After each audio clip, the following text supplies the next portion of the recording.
곧 예배가 시작됩니다. 온라인으로 하나님께 드리는 예배에 정성을 다해 임해 주시기 바랍니다. 온 가족이 함께 모여 거룩하게 예배를 드립니다.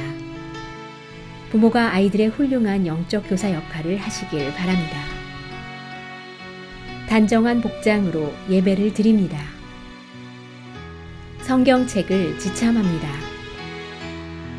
예배 10분 전부터 예배 준비를 완료하고 기도합니다. 올바른 자세로 모든 순서에 정성을 다해 참여합니다. 핸드폰보다는 TV나 컴퓨터 모니터로 예배를 드립니다. 예배에 집중하여 하나님의 은혜를 기대합니다. 헌금은 정성껏 준비해서 우편으로 보내시거나 직접 교회 사무실 헌금함에 봉헌합니다.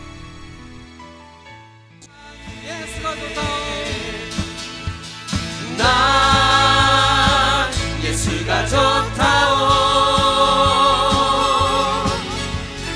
난 예수가 좋다오. 주를 사랑한다고 베드로 고백처럼 난 예수를 사랑한다오. 많은 사람들 참된 진리를 모른 채 주님 곁을 떠나갔지만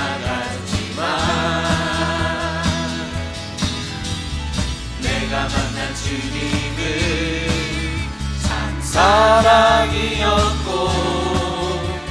진리였고 소망이었소.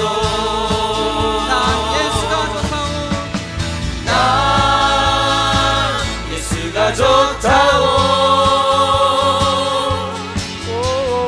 나 예수가 좋다오.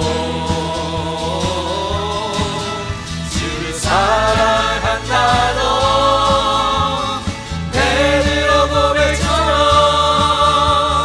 난 예수를 사랑한다고. 이절로 함께 찬양합시다. 무거운 짐진자 다 내게로 오라. 내가 너를 쉬게 하리라. 이 길만이 생명의 길 참 복된 길이라 항상 내게 들려주셨소.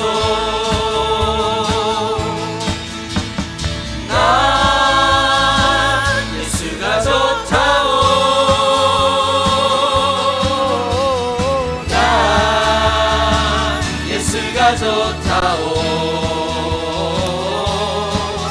주를 사랑한다고 베드로 고백처럼 난 예수를 사랑한다고. 난 예수가 좋다오. 난 예수가 좋다오.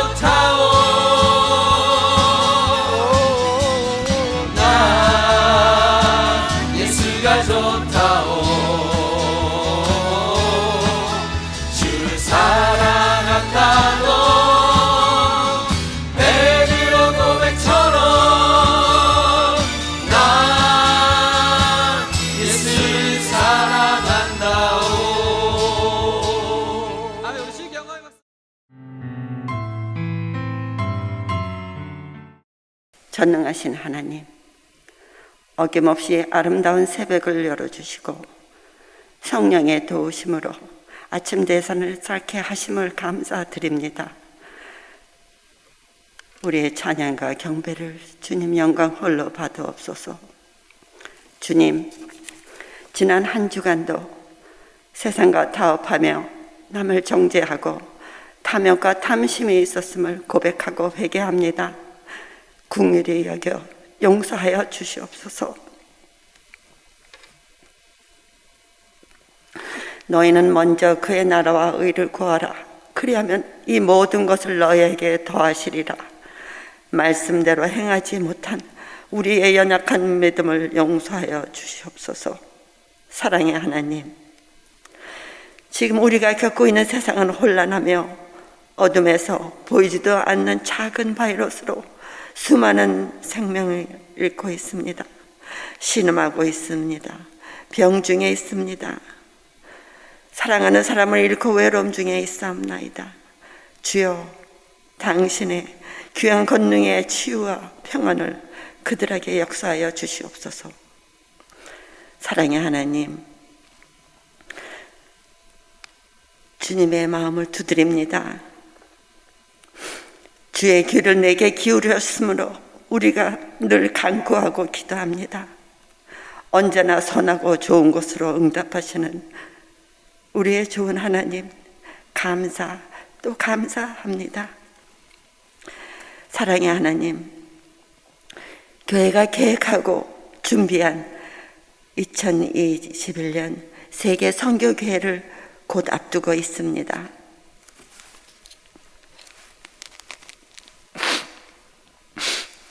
주님의 복음을 위해 험한 오지에서 헌신과 희생하는 모든 선교사님들을 위로와 축복으로 그 사역을 응원하며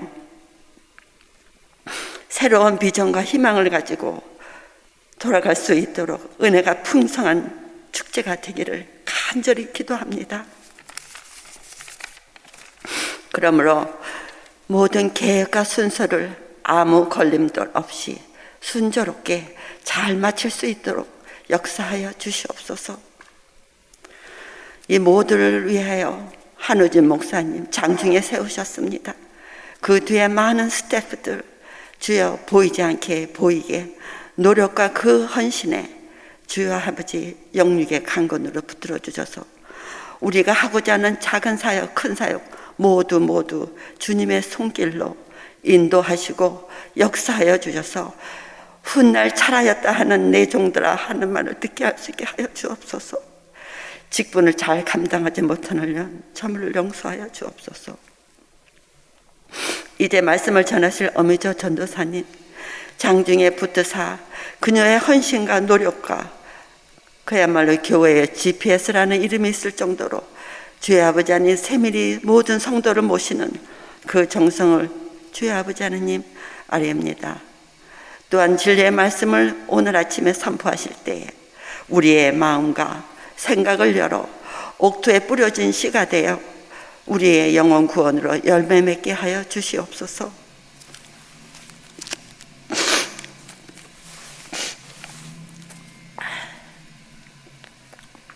오늘 하루도 우리의 생각과 행함이 주님이 기뻐하시는 시간들로 채워지실 것을 믿사오며 이 모든 말씀 온전한 우리의 사랑, 우리의 예수 그리스도의 이름으로 간절히 기도드렸사옵나이다. 아멘.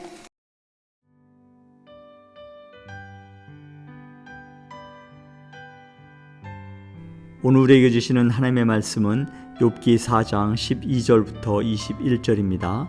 함께 봉독하시겠습니다. 어떤 말씀이 내게 가만히 이르고 그 가느다란 소리가 내 귀에 들렸었나니 사람이 깊이 잠들 즈음 내가 그 밤에 본 환상으로 말미암아 생각이 번거로울 때에 두려움과 떨림이 내게 이르러서 모든 뼈마디가 흔들렸느니라. 그때의 영이 내 앞으로 지나매 내 몸의 털이 쭈뼛하였느니라. 그 영이 서 있는데 나는 그 형상을 알아보지는 못하여도 오직 한 형상이 내 눈앞에 있었느니라. 그때에 내가 조용한 중에 한 목소리를 들으니 사람이 어찌 하나님보다 의롭겠느냐? 사람이 어찌 그 창조하신 이보다 깨끗하겠느냐? 하나님은 그의 종이라도 그대로 믿지 아니하시며 그의 천사라도 미련하다 하시나니 하물며 흙집에 살며 티끌로 털을 삼고 하루살이 앞에서라도 무너질 자이겠느냐? 아침과 저녁 사이에 부스러져 가루가 되며 영원히 사라지되 기억하는 자가 없으리라. 장막줄이 그들에게서 뽑히지 아니하겠느냐? 그들은 지혜가 없이 죽느니라. 아멘. 오늘은 욥기 4장 12절에서 21절의 말씀입니다. 제목은 고난과 신앙과의 관계라고 한번 붙여봤습니다. 고난과 신앙과의 관계. 우리가 욥기를 계속 묵상하면서 염두에 둬야 될 것이 한 가지가 있습니다. 그것은 이미 1장에서 언급된 욥이 어떤 사람인가라는 것에 대한 것입니다. 욥은 어떤 사람이라고 했나요? 1장 1절에 보니까 욥은 온전하고 정직하여 하나님을 경외하며 악에서 떠난 자다. 우리 욥기를 계속 묵상하면서 이 구절을 먼저 염두에 두어야 할 것 같습니다. 하나님이 얼마나 욥을 신뢰하셨다. 욥의 믿음을 신뢰하셨으면 사탄이 욥의 믿음을 시험하고자 했을 때 그렇게 하라고 하셨을까? 여러분들은 어떻게 생각하시나요? 만약에 사탄이 하나님께 가서 하나님께서 희조를 시험해 보겠다고 하신다면 하나님은 어떤 마음이실까? 한번 생각해 보니까 그냥 두렵기만 합니다. 그래요. 하나님은 욥을 해치려고 하는 사탄에게 그렇게 하라고 했습니다. 그런데요, 당신의 자녀를 해치겠다고 하는데, 시험해보겠다고 하는데 선뜻 그렇게 하라고 하는 부모가 어디에 있겠습니까? 하나님이 욥에게는 그렇게 하라고, 사탄에게 욥에게 그렇게 하라고 허락을 하셨는데 그 이유가 무엇일까요? 그것은 욥의 믿음을 신뢰할 뿐 아니라 하나님께서 욥을 끝까지 지키시겠다는 하나님의 깊은 의도가 있다고 봅니다. 1절 12절에 보면 알 수 있지요. 여호와께서 사탄에게 이르시되 내가 그 소유물을 다 내 손에 맡기노라. 그러나 다만 그의 몸에는 내 손을 대지 말라. 조건부 승낙을 하셨다는 것입니다. 그의 생명은 하나님의 손에 있다라는 것이죠. 여러분, 사탄이 하나님께 찾아와서 뭐라고 했는지 여러분 다 아시잖아요. 욥이 철저하게 하나님을 신뢰하는 이유는 하나님이 욥에 하는 모든 소유물에 울타리를 쳐주었기 때문이고 욥의 손으로 하는 모든 일에 복되게 해주셨기 때문이고 그래서 그의 소유물이 땅에 넘치게 하셨기 때문에 욥이 하나님을 그렇게 철저하게 신뢰한다라고 그렇게 말을 하고 있습니다. 거기에다가 한마디 더 붙이는 것이 뭐냐면은 무엇입니까? 주께서 만약에 손을 펴서 욥의 모든 소유물을 한번 쳐보시면 분명 그의 믿음도 바닥을 칠 것은 뻔하다는 거죠. 그래서 한번 욥을 쳐보시라고 합니다. 대단한 사탄입니다. 믿음도 고난 앞에서는 머리를 숙을 것이다 라는 것이죠. 그런데요, 이런 생각이 우리들에게도 있지 않을까라는 생각을 해보게 됩니다. 여러분들은 어떠신지요? 여러분과 저의 믿음도 고난 앞에서 머리를 숙일 것인가? 아니면 머리를 들 것인가를 한번 생각해보는 귀한 아침이 되기를 간절히 소원합니다. 잘 믿으면 복받고 잘못 믿으면 저주를 받는다는 말은 어떻게 생각하면 만납 수긍이 가는 말 같기도 하지만 하나님이 말씀하시는 복과 저주의 기준은 거기에 있지 않다는 정의를 욥기에서 배우게 됩니다. 예수님의 그 산상수훈에서 말씀하시는 그 복 중에도 보면은 어떤 것들이 있습니까? 많은 것들이 있지만은 심령이 가난해야 되고 애통해야 되고 의에 줄이고 목말라야 되고 의를 위해서 핍박을 받아야 된다고 하셨습니다. 세상은 모든 일에 인과 응보를 따지지만 하나님은 무한한 사랑과 용서 안에 우리를 두셨다는 사실을 믿으시기 바랍니다. 그렇기 때문에 우리들의 고백은 무엇이어야 됩니까? 나 같은 죄인 살리신 그 은혜에 놀라워 잃었던 생명 찾았고 광명을 얻었네. 큰 죄악에서 건지신 주 은혜 고마워. 나 처음 믿은 그 시간 귀하고 귀하다. 나 같은 죄인 살리신 그 은혜 놀라와 이렇던 생명을 찾았고 광명을 얻었네. 이것이 우리들의 신앙 고백이 되어야 되고 이 고백만이 우리를 고난 가운데서 일어서게 할 줄 믿습니다. 하나님이 사람을 지으시고 하신 감탄사 무엇인지 우리가 다 기억하시잖아요. 보시기에 심히 좋았더라. 보시기에 심히 좋았더라. 그렇죠? 여기에는 모든 하나님이 만드신 모든 인간은 사랑받을 만한 존재로 이 땅에 허락하셨다는 뜻이 들어있습니다. 그래서 우리는 하나님의 사랑 안에 갇혀있는 자다라는 말을 하곤 하지요. 주의 사랑에 매여 있음을 믿으시기 바랍니다. 주의 임재 안에 갇혀 있음을 믿으시기 바랍니다. 그래서 우리의 영은 주를 찬양하도록 지어졌다는 사실을 믿으시기 바랍니다. 혹시 성도님들 중에도 말로 다 할 수 없는 물질 고난, 육체의 고난, 정신적인 고난, 영적인 고난에 계신 분이 혹시나 있으신지요? 그리고 그 모든 것이 본문에 나오는 엘리바스의 주장대로 죄 때문에 받는 징벌이라고 생각하고 있으신지요? 욥을 생각해 보시기를 바랍니다. 하나님도 인정하신 욥도 지금 고난에 빠져 있습니다. 이제 욥이 그 고난을 어떻게 풀어나가는지 욥기를 계속 묵상하시는 가운데서 힘을 얻고 일어서시기를 바랍니다. 죄가 무엇입니까? 죄란 하나님과 단절된 상태를 의미하는 것이잖아요. 우리 어떤 잘잘못을 따지기 이전에 하나님과의 단절된 상태를 죄라는 의미를 갖고 있습니다. 그러면 예수 믿지 않는 사람들이 만사에 형통하는 것 같아 보이는 것은 그들이 죄를 짓지 않아서 받는 복인가요? 아니잖아요. 그들은 영원한 죄인이고 여러분과 저는 예수 그리스도의 은총으로 용서받은 죄인임을 우리는 알고 있습니다. 요한복음 1장 12절에도 말씀하셨죠. 영접하는 자 곧 그 이름을 믿는 자들에게는 하나님의 자녀가 되는 권세를 주셨다라고 하셨어요. 이게 반대로 생각하자면, 반대로 보자면 영접하지 않는 자는 어떤 자죠? 하나님의 자녀가 아닌 것이 분명하다라는 거죠. 그러기에 하나님은 당신의 사랑하는 자녀들에게 감당치 못할 시험당함을 허락지 않으시겠다고 하셨습니다. 시험당할 적에 피할 길을 분명히 내주시겠다고 하셨습니다. 그래서 우리로 하여금 능히 감당하게 하시겠다고 하셨습니다. 누가 하신 말씀이시죠? 하나님이 우리에게 하신 말씀이십니다. 이 사실 하나는 분명히 믿으셔야 합니다. 혹시 죄 때문에 받는 고난이라고 생각되시면 피할 길을 주셨어요. 무엇인가요? 회개하면 되잖아요. 회개하면 되잖아요. 회개는 자녀에게 부여된 특권임을 믿으시기 바랍니다. 이사야서에서는 뭐라고 했습니까? 너희 죄가 주홍같이 같을지라도 눈과 같이 희어질 것이요 지능같이 붉을지라도 양털같이 되리라고 하시면서 회개를 받아주신 하나님이십니다. 시편에서는 뭐라고 했습니까? 회개하고 돌아서는 자에게 대해서는 내 죄를 다시는 기억하지 아니하리라고 하셨습니다.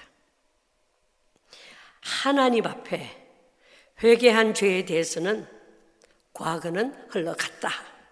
과거는 흘러갔다라며 회개한 죄에 대해서는 종지부를 찍으신 우리 하나님이심을 믿으시기 바랍니다. 그러나 때로는 징계도 하시고 때로는 심판도 하시죠. 왜요?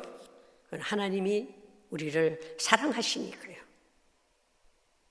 하나님은 잘못했다고 내치시는 하나님이 아니라 회개하면 용서하시고 다시 받아들이시는 분이심을 믿습니다. 이제 여러분과 저희들의 몫은 고난 가운데서 하나님의 뜻을 찾아내는 일이라는 것을 기억하시면 좋을 것 같습니다. 오늘 본문으로 돌아갑니다. 엘리바스가 욥을 위로한다고 찾아와서 자신의 그 경험한 신비적인 체험에 대해서 이야기하면서 욥에 대한 자기 주장을 펼치는 내용이 기록되어 있습니다. 어느 날 밤 엘리바스는 깊은 잠에 들어서 꿈을 꾸는데 어떤 목소리가 나지막이 속삭이는 것이 들렸다고 했습니다. 그리고 어떤 환상이 그 앞을 지나가는데 온몸에 털이 삐쭉 트는 것 같은 소름이 돋았다. 눈으로 볼 수는 없었지만 분명 자신 앞에 어떤 영적인 존재가 서 있는 것을 느꼈다라고 합니다.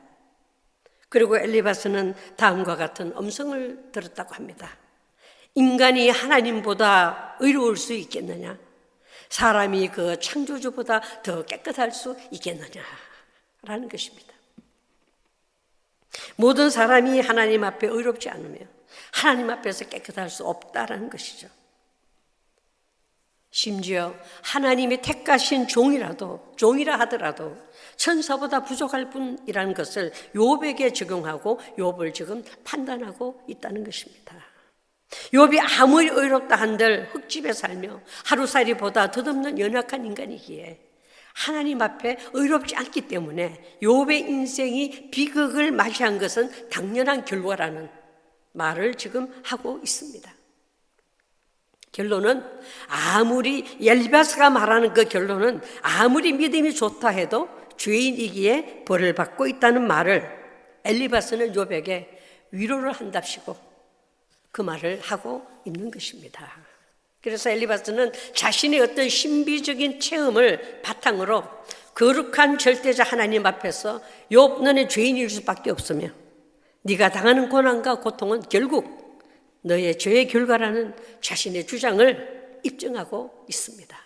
여러분, 성경에 등장하는 하나님의 종들도 우리들과 같이 실수하고 죄에 넘어지는 연약한 사람들이었다는 거 여러분 기억하시지 않습니까? 아브라함은 자기 아내 사레를 누이라고 속였고요. 야곱은 시력을 잃은 자기 아버지 이삭에게 자신을 형이라고 거짓말했습니다. 모세는 애굽 사람을 쳐 죽였고 다윗은 자신의 충성스러운 부하 우리아의 아내 바세바를 취했습니다. 엘리바스가 말한 대로 하나님의 종들이라 할지라도 완벽한 존재는 아니다. 털어서 먼지 안 나는 사람이 어디 있느냐는 말이 실감이 가는 것은 사실입니다. 19절에서 20절에서 보면 인간은 하루살이처럼 쉽게 소멸될 자이며 아침과 저녁 사이에 부스러져 가루가 되어 영원히 사라져 기억하는 자가 없어질 것이며 유한한 인간이 영원하신 하나님과 비교할 수 없는 존재임을 설명하고 있어요. 이처럼 엘리바스는 하나님 앞에 모든 사람이 의롭지 못하고 오직 하나님만이 완전하시다는 음성을 들었을지도 모릅니다. 하지만 욥이 고난을 당한 지금 그 상황에서 욥 네가 죄인이기에 당연한 일을 겪을 뿐이라고 말하는 것은 하나님의 말씀을 잘못 적용하는 경우다라는 것을 우리는 알아야 됩니다. 신비한 영적 체험을 한 엘리바스는 욥을 위해 중보하는 태도를 보였어야 하는 거죠. 그런데 엘리바스는 지금 죄와 고난을 연결시키면서 욥에게 말을 하고 있습니다.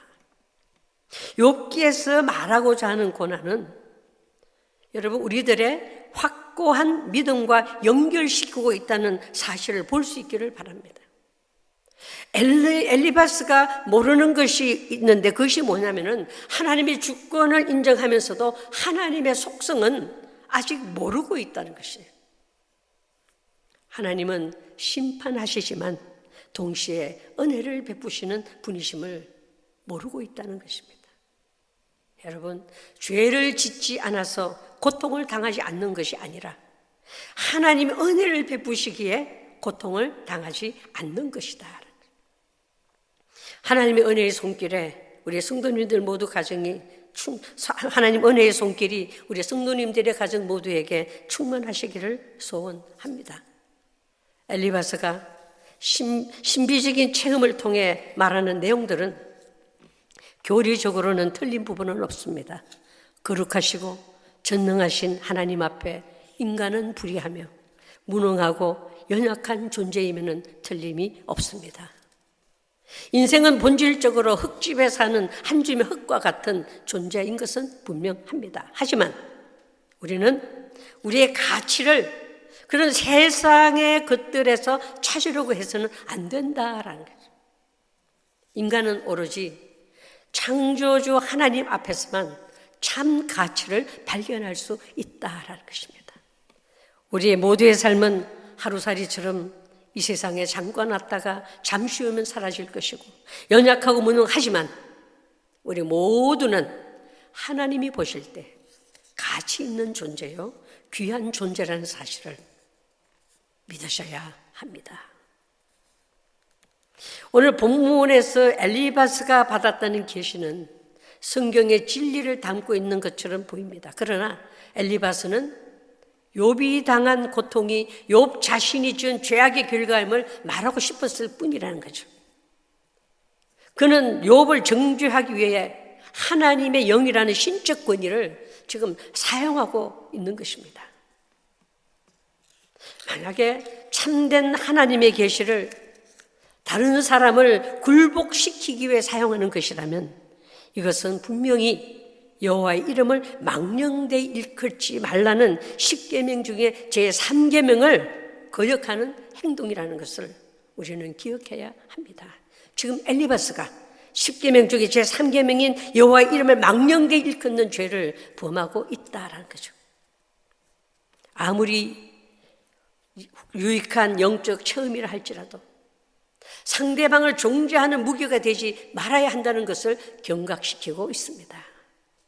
영적 체험을 토대로 다른 사람을 하나님께로 인도하며 다른 사람을 세우는 선한 열매가 있는지 없는지를 우리는 살펴보아야 할 것입니다. 이 신앙의 그 뿌리는 어떤 영적인 그 체험보다는 더 중요한 것은 오직 하나님의 말씀만이 가장 영적이고 믿을 만한 것에 있음을 믿는 것입니다. 자신의 신비한 경험을 근거로 다른 사람들을 설득하려는 것은 위험한 일이라는 거죠. 영적인 체험은 내 자신의 믿음을 좀 더 견고하게 하기 위한 것이지 남을 종교하거나 비판하거나 판단하는 데 사용된다면 그것은 사탄의 교묘한 수단일 뿐인 것을 본문에서 보게 됩니다. 우리가 다 알고 있죠. 정죄나 비판, 판단의 권한은 오직 하나님께만 있음을 믿으시기 바랍니다. 하나님께서는 우리들을 자녀로 불러주셨습니다. 세상 사람들이 말하는 하루살이 같은 우리들에게 하나님 우리에게 영생을 허락해 주셨던 것입니다. 그래서 하나님은 여러분을 귀중하게 여겨주십니다. 그래서 우리의 인생이 여기에서 끝나는 것이 아니라 영원하신 하나님을 바라보고 살아가는 우리 모두가 되기를 하나님이 그렇게 원하고 계신다라는 겁니다. 이런 말이 있어요. 하나님이 쉼표를 넣으신 곳에 마침표를 찍지 말라. 하나님이 쉼표를 넣은 곳에 마침표를 찍지 말라. 무슨 뜻인가요? 쉼표는 to be continue잖아요. 마침표는 the end. 그렇죠? to be continue, 쉼표. the end는 마침표입니다. 지금 인생이 어느 시점에 있든지 아직 끝이 아니라는 말씀. 하나님이 쉼표를 넣으신 곳에 마침표를 찍지 말라는 거죠. 인생을 거기서 끝내지 말라고 하십니다. 우리는 여러분과 저는 지금 하나님이 찍으신 그 쉼표의 자리에 있음을 기억하시고 하나님이 마침표를 찍으실 때까지 끝까지 믿음으로 전진하는 우리 모두가 되었으면 합니다. 아무리 힘든 고난의 자리에 있다 할지라도 하나님이 찍으신 쉼표를 기억하시고 다시 증개될 앞날을 바라보기를 바랍니다. 나를 지으시고 보시기에 심히 좋았다라고 하셨던 그 말씀을 기억해내시고 쉼표의 그 자리에서 끝까지 내가 함께해 주시겠다고 하신 하나님의 약속의 말씀을 한 번 더 기억해내시기를 바랍니다. 그런 하나님을 믿으시기를 바랍니다. 하나님을 믿어서 손해보는 것 없잖아요. 여러분, 아브라함이 자기 아내 사례를 누이라고 속였을 때 하나님이 쉼표 대신 마침표를 찍으셨다면 야곱이 시력을 잃은 자기 아버지 이삭에게 자신을 형이라고 거짓말했을 때 하나님이 쉼표 대신 마침표를 찍으셨다면 모세가 애굽 사람을 돌로 쳐 죽였을 때 모세의 인생의 쉼표 대신 그때 마침표를 찍으셨다면 다윗이 자신의 충성스러운 부하 우리아의 아내 바세바를 취했을 때 다윗의 인생, 하나님이 노하셔서 다윗의 인생에 쉼표 대신 마침표를 찍으셨다면, 사도 바울이 자신은 비방자요 박해자요 폭행자였을 때 그때 하나님이 노하셔서 바울의 인생에 쉼표 대신 마침표를 찍으셨다면 우리에게는 믿음의 조상은 한 사람도 없습니다. 한때는 사람들이 박해자였던 사도 바울로부터 죽임을 당할까 피해 다녔던 때가 있었잖아요. 근데 지금은 수많은 순례자들이 바울의 행적을 지금 탐사하고 있습니다. 그 사실을 보면은 믿음의 선조들 모두 합쳐서 하나님은 아직도 우리 믿음의 선조들에게, 바울에게 아직도 마침표를 찍지 않으시고 수많은 사람들이 주님께로 돌아오시길 위해서, 회심을 하기 위해서 믿음의 선조들을, 바울을 사용하고 계신다라는 생각을 해봅니다. 여러분, 한순간도 헛되게 하시는 하나님이 아니심을 다시 한번 고백하면서 하나님이 지금 찍으신 쉼표의 자리에서 다시 한번 하나님을 향하여 눈을 뜨는 저와 여러분 되기를 간절히 소원합니다. 우리가 하나님 앞에 다시 한번 고백할 것은 첫 번째 불렀던 305장 나 같은 죄인 살리신 그 은혜의 놀라와 3절 4절을 함께 부르면서 우리의 신앙 고백을 다시 한번 해볼 수 있기를 간절히 소원합니다. 우리가 우리의 힘으로 살아온 것이 아니라, 우리가 죄인이 아니라 여기까지 살아온 것이 아니라는 거죠. 이제껏 내가 산 것도 주님의 은혜라. 또 나를 장차 본향에 인도해 주시리. 거기서 우리 영원히 주님의 은혜로 해처럼 밝게 살면서 주 찬양하리라.